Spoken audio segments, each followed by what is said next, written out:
नमस्कार।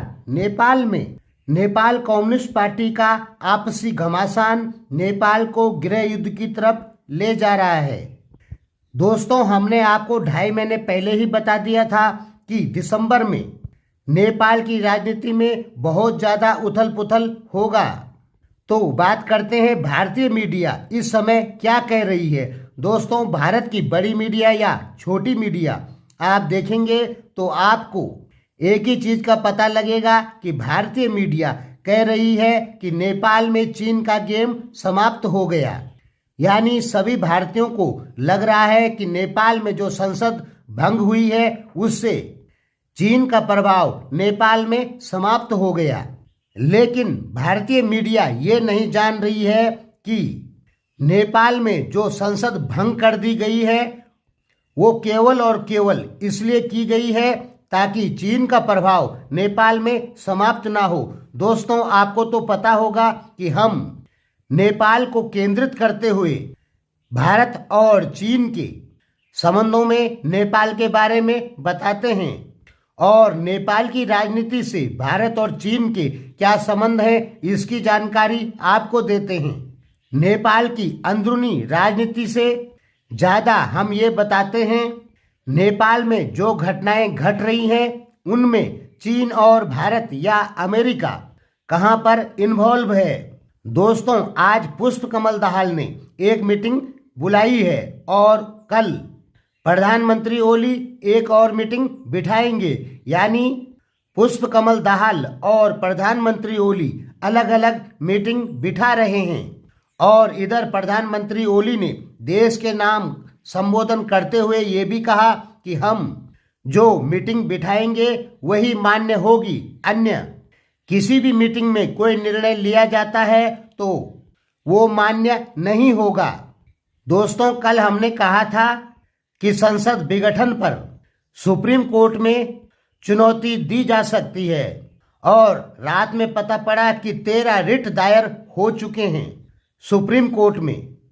प्रधानमंत्री ओली और पुष्प कमल दाहाल की अलग अलग मीटिंग बिठाने से एक चीज का साफ पता लग रहा है कि नेपाल कम्युनिस्ट पार्टी अब विभाजन की ओर चली गई है और अब ये विभाजित हो जाएगी। इसके 99% चांस नजर आ रहे हैं। हालांकि प्रधानमंत्री ओली अभी भी पार्टी विभाजन के पक्ष में बिल्कुल नहीं है, लेकिन अब लग रहा है कि नेपाल कम्युनिस्ट पार्टी विभाजित हो जाएगी। दोस्तों, हम अकेले एक ऐसे आदमी हैं जो पिछले 9 महीने से कह रहे हैं कि नेपाल कम्युनिस्ट पार्टी का विभाजन नहीं होगा। लेकिन दोस्तों, अब परिस्थितियां चेंज हो गई है। अगर आप पुराने घटनाक्रमों पर नजर डालेंगे तो पिछले 7 महीने में कई बार ऐसी बातें हो चुकी हैं जब लग रहा था कि नेपाल कम्युनिस्ट पार्टी फूट जाएगी, लेकिन केवल वो मीडिया में था।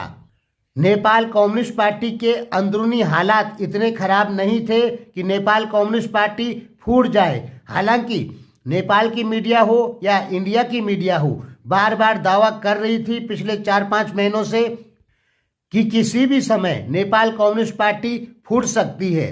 लेकिन उस समय नेपाल कम्युनिस्ट पार्टी का विभाजन बिल्कुल नहीं हुआ। लेकिन दोस्तों, अब ऐसा लग रहा है कि नेपाल कम्युनिस्ट पार्टी विभाजित होकर ही रहेगी। अब आगे 3-4 विकल्प नजर आ रहे हैं। एक तो हमें ये लग रहा है कि नेपाल में लगभग 5 राज्यों की सरकारें गिर जाएंगी, ऐसा हमें लग रहा है। दूसरा ये भी लग रहा है कि नेपाल में सैन्य शासन आ सकता है, यानी नेपाल की कमान सेना संभाल सकती है, लेकिन इसके भी चांस कुछ कम हैं। तीसरा ये लग रहा है कि नेपाल में राजतंत्र की वापसी हो सकती है, लेकिन इसके भी चांस कुछ कम नजर आ रहे हैं। और जिसकी संभावना सबसे ज्यादा नजर आ रही है वो है राज्यसभा लोकसभा के चुनाव हो सकते हैं लगभग 6 या 7 महीने बाद। इसकी संभावना कुछ ज्यादा ही नजर आ रही है, क्योंकि आने वाले 5-6 महीने में ऐसी परिस्थितियों का निर्माण होगा जिससे पूरे देश में चुनाव करवाने पड़ सकते हैं। हालांकि 2 चरणों में मतदान की बात चल ही रही है। इधर जासपा जनता समाजवादी पार्टी 77 जिलों में व्यापक स्तर पर संसद विघटन का विरोध करवा रही है। यानी आप सही से देखेंगे तो पूरे देश को विद्रोह की आग में डाल दिया प्रधानमंत्री ओली ने। देश के नाम संबोधन करते हुए प्रधानमंत्री ओली ने अपने अच्छे काम देश को बताए। हम ये बिल्कुल नहीं कहते कि प्रधानमंत्री ओली ने अच्छे काम नहीं किए, लेकिन अपनी सीट के लिए देश को गृह युद्ध की तरफ ले जाना यह प्रधानमंत्री ओली द्वारा सबसे ज्यादा गलत काम है। और भारतीय मीडिया जो एक ही बात कह रही है कि नेपाल में चीन का गेम समाप्त हो गया, वो 100% गलत कह रही है। नेपाल में चीन का गेम समाप्त ना हो इसलिए संसद विघटन हुआ है। हालांकि इसमें नेपाल की राजनीतिक पार्टियों के अपने स्वार्थ मौजूद हैं।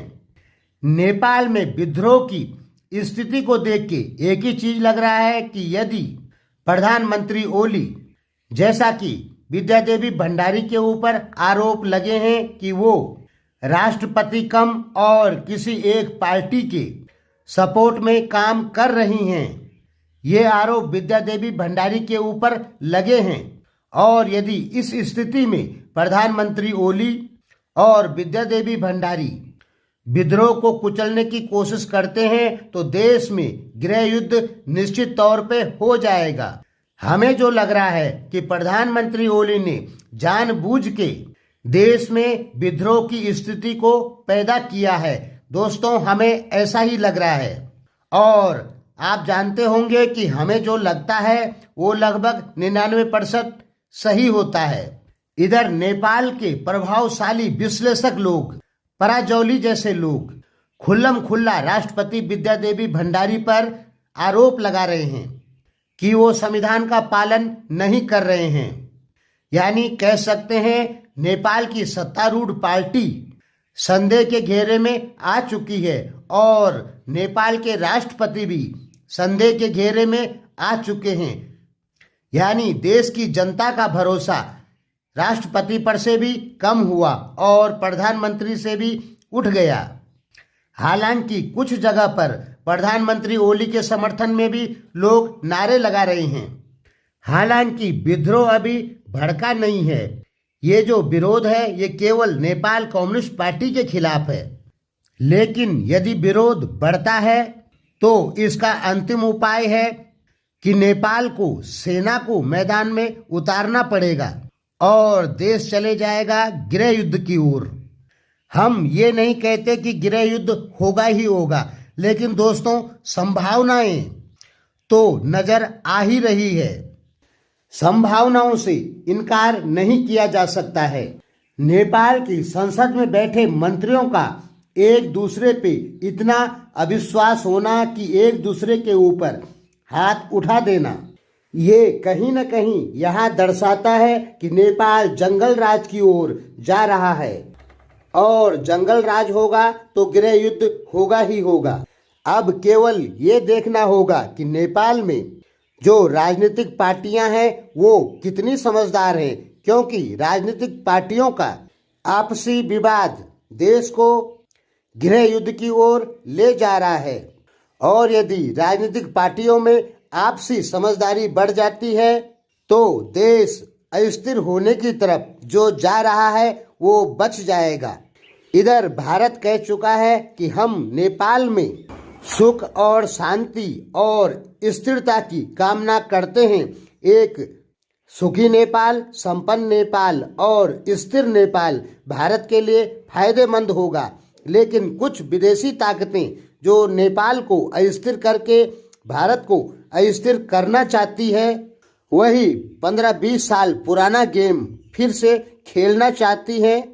उस पर भारत बहुत चिंतित है और भारत चाहता है नेपाल अस्थिर होने से बचे, क्योंकि नेपाल में अस्थिरता भारत के लिए कहीं न कहीं बहुत ज़्यादा नुकसानदायक है। धन्यवाद।